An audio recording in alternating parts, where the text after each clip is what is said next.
Ionisation energy chapter number 8। ठीक है, तो आयोनाइजेशन एनर्जी क्या थी? Amount of energy required to remove the most loosely bounded electron. Outer most shell का मैंने आप लोगों को बताया था। फॉर एग्जांपल अगर ये एटम है, ठीक है, इसके बहुत सारे शेल्स होते हैं। जो सबसे बाहर वाला है उसको क्या कहते हैं? Outer most shell. तो उसके फर्स्ट ग्रुप 1 वाले एलिमेंट्स के आउटर मोस्ट शेल में कितने इलेक्ट्रॉन्स हैं? 1।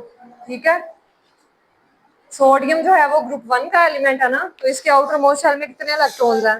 1। अगर ग्रुप 2 का है तो 2 इलेक्ट्रॉन है, 3 है तो 3 इलेक्ट्रॉन है।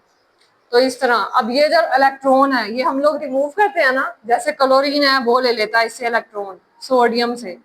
तो जो ये इलेक्ट्रॉन रिमूव हो रहा है, इसको रिमूव करने के लिए जो एनर्जी यूज होती है उस एनर्जी का नाम क्या है? Ionization energy. ठीक है, इसकी डिफाइन बुक पे लिखी हुई है page number 112। Ionization energy is the amount of energy required to remove the most loosely bound electron from the valence shell. Valence shell किसे कहते हैं? आउटर मोस्ट शेल का ही दूसरा नाम वैलेंस शेल है। ये वाला जो सबसे बाहर है इसको क्या कहते हैं? वैलेंस शेल भी कहते हैं और आउटर मोस्ट शेल भी कहते हैं। Of an isolated gaseous atom, atom की बात करें, कोई भी एटम होगा पीरियोडिक टेबल में, ठीक है, तो उसमें से जो इलेक्ट्रॉन को रिमूव करने के लिए जो एनर्जी लग रही है उस एनर्जी को क्या नाम दिया है? Ionization energy. अब उन्होंने हमें यहाँ पे एग्जांपल दी हुई है सोडियम की। ठीक है, सोडियम अपना एक इलेक्ट्रॉन किसको देता है? क्लोरीन को, क्योंकि क्लोरीन के पास 17 है और उसको एक इलेक्ट्रॉन चाहिए। ठीक है, तो वो अपना एक इलेक्ट्रॉन दे देता है। तो कितनी एनर्जी यूज करता है वो एक इलेक्ट्रॉन देने के लिए? तो ये आगे लिखी हुई है 496 किलो जाउल पर मोल। तो ये आप लोगों ने याद करनी है रिएक्शन के साथ। सबसे पहले इसकी डिफाइन जो है वो लाइन नंबर 2 तक है, आइसोलेटेड गैसियस एटम। इसका क्वेश्चन बनता है डिफाइन आयोनाइजेशन एनर्जी। लगा दी दूसरी लाइन तक। उसके बाद यहाँ पे एग्जांपल लिखी हुई है सोडियम वाला रिएक्शन। ठीक है, इसको भी मार्क कर लो, ये वाला भी इसकी एग्जांपल में आएगा ये। उसके बाद है फर्स्ट आयोनाइजेशन एनर्जी। क्या कहते हैं? फर्स्ट आयोनाइजेशन एनर्जी क्या होती है? अगर लास्ट शेल में एक इलेक्ट्रॉन है, ठीक है, एक इलेक्ट्रॉन को रिमूव करें तो उसको क्या कहेंगे? First ionization energy. अगर यहाँ पे 2 इलेक्ट्रॉन होते, ग्रुप 2 के लास्ट शेल में कितने होते हैं? 2। ठीक है, तो दूसरे इलेक्ट्रॉन को भी रिमूव करना है तो उसको क्या कहेंगे? Second ionisation energy. एक को रिमूव करना है तो फर्स्ट आयोनाइजेशन एनर्जी और 2 को रिमूव करना है तो सेकंड, 3 को करेंगे तो थर्ड। तो यहाँ पे फर्स्ट आयोनाइजेशन एनर्जी की डिफाइन लिखी हुई है। इससे नीचे आइसोलेटेड गैसियस एटम से थर्ड वाली लाइन जो है, when there is only one electron present in the valence shell, the energy required to remove it will be called first ionization energy. यहाँ तक जो है वो फर्स्ट आयोनाइजेशन एनर्जी की डिफाइन है। तो इसका क्वेश्चन बनता है डिफाइन फर्स्ट आयोनाइजेशन एनर्जी। अब आगे लिखा हुआ है यूनिट। इसका यूनिट क्या होता है? किलो जाउल पर मोल। एनर्जी का यूनिट ये होता है। ठीक है, तो ये आप लोगों ने याद करना है, kilo joule per mole. For example दी हुई है first ionization energy of sodium atom is 496 kilo joule per mole. ये एग्जाम्पल है आयोनाइजेशन एनर्जी की। ठीक है, अगर सेकंड आयोनाइजेशन एनर्जी आएगी तो उसकी भी यही एग्जाम्पल है, और अगर सिंपल आ जाए कि डिफाइन आयोनाइजेशन एनर्जी तो भी उसकी यही एग्जाम्पल होगी। उसके बाद नीचे लिखा हुआ है सेकंड आयोनाइजेशन एनर्जी की बात होगी। When there are more than one electron in the valence shell, they can be removed one by one, providing more and more energy. अब एक इलेक्ट्रॉन है, अगर 2 हो या 3 हो तो पहले क्या करेंगे? एक को रिमूव करेंगे, फिर दूसरे को, फिर तीसरे को। ठीक है, तो इस तरह जो है पहले थोड़ी सी एनर्जी ऐड करेंगे, एक इलेक्ट्रॉन जो है वो रिमूव हो जाएगा, फिर और एनर्जी ऐड करेंगे तो दूसरा भी रिमूव हो जाएगा, फिर तीसरा इलेक्ट्रॉन है तो उसको भी रिमूव करने के लिए और एनर्जी ऐड करेंगे। अब मैग्नीशियम की उन्होंने एग्जांपल दी है। Magnesium has 2 electron in it's outermost shell. It is easier to remove the first electron from magnesium than second one.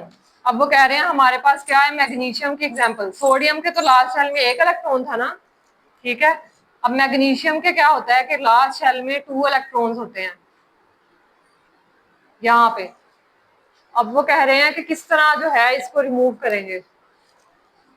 एक फॉर एग्जांपल अंदर है और एक बाहर, कौन सा इजीली रिमूव किया जा सकता है? आप लोग बताओ। बाहर वाला रिमूव करना आसान है, पहले इसको रिमूव करेंगे फिर अंदर वाले को रिमूव कर देंगे। ठीक है, इस तरह से रिमूव करना है। अगर 2 इलेक्ट्रॉन्स हैं तो यहाँ पे लिखा हुआ है magnesium has 2 electron in its outer most shell, तो it is easier to remove the first electron from magnesium than second one. बाहर वाले को निकालना ज्यादा आसान है दूसरे की निस्बत। ठीक है, तो ये जो डिफाइन थी ये सेकंड आयनाइजेशन एनर्जी की डिफाइन है। ये वाला सेकंड पैराग्राफ जो है, निशान लगा लो, इसके साथ रिएक्शन भी लिख सकते हो और जो यहाँ पे लाइन लिखी हुई थी वो भी लिख सकते हो, तो ज्यादा जरूरी है कि रिएक्शन लिख लो। अब रिएक्शन में क्या है, मैग्नीशियम, मैग्नीशियम लिखा हुआ है, फिर लिखा है magnesium plus plus E minus. अब जो मैग्नीशियम प्लस लिखा हुआ है इसका मतलब है कि एक इलेक्ट्रॉन रिमूव किया है। अब नीचे वाली इक्वेशन में प्लस की जगह क्या लगा दिया है, 2 प्लस, इसका मतलब है कि 2 इलेक्ट्रॉन रिमूव किए हैं। ठीक है, तो ये दोनों रिएक्शन करने इनकी एनर्जी आनी चाहिए। पहले वाले रिएक्शन में क्या एनर्जी है, 737 किलो जूल पर मोल और दूसरे में 1450 किलो जूल पर मोल। उसके बाद है ionization energy value is related to the atomic size. Ionization energy की जो वैल्यू है वो किस पे डिपेंड कर रही है, एटॉमिक साइज पे। अब इसका जो है वो ज्यादा है साइज, आयनाइजेशन एनर्जी ज्यादा लगेगी कि कम, कम लगेगी। देखो ना, ये यहाँ पे क्या है, दरमियान में क्या होता है, पॉजिटिव चार्ज, और इलेक्ट्रॉन पे कौन सा चार्ज होता है, नेगेटिव। जो ज्यादा पास होगा इलेक्ट्रॉन उसको ज्यादा अट्रैक्ट करेगा ना पॉजिटिव, दूर वाले की निस्बत। तो जो ज्यादा एटॉमिक साइज है जिसका, उसके इलेक्ट्रॉन बाहर जाते जाएंगे। ठीक है, और जिसका छोटा साइज होगा उसको वो अपने पास रखेगा बाकी इलेक्ट्रॉन्स को। तो ionization energy value is related to atomic size, the smaller the radius the stronger the attraction between nucleus and outer electron and higher the value of ionization energy. For example मैं यहाँ पे एक लड़की को बिठा दूँ, ठीक है, उसके आसपास जो है वो मैं 3 लड़कियों को इकट्ठा कर दूँ, तो वो तीनों को पकड़ लेगी आसानी से,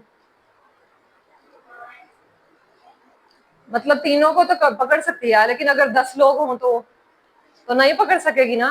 तो फिर कौन सा अट्रैक्ट होगा, जो स्मॉल साइज में होंगे, यानी कि कम लड़कियां होंगी तो ज्यादा अट्रैक्ट करेगी वो बच्ची।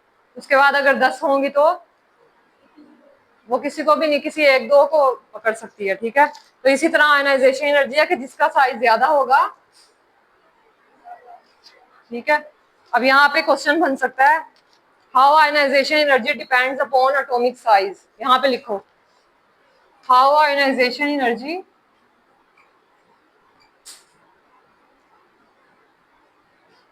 Depends upon atomic size.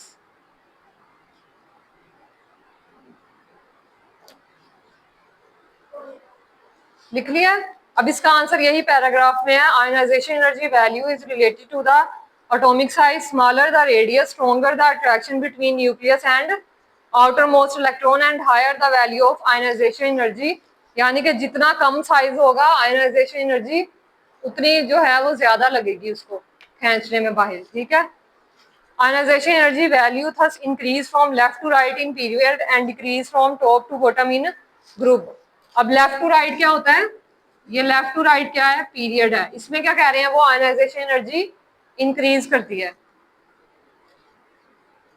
तो ये आप लोगों ने याद रखना है कि increase left to right in a period and decrease down the group.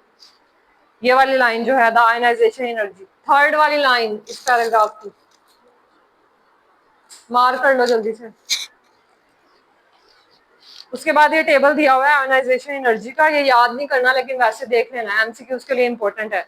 तो सबसे पहले क्या है यहाँ पे, लिथियम, ग्रुप नंबर 1 के एलिमेंट्स है ना, ये मैंने याद करने के लिए बोले थे, लिथियम, सोडियम, पोटाशियम, रुबेडियम और सीजियम।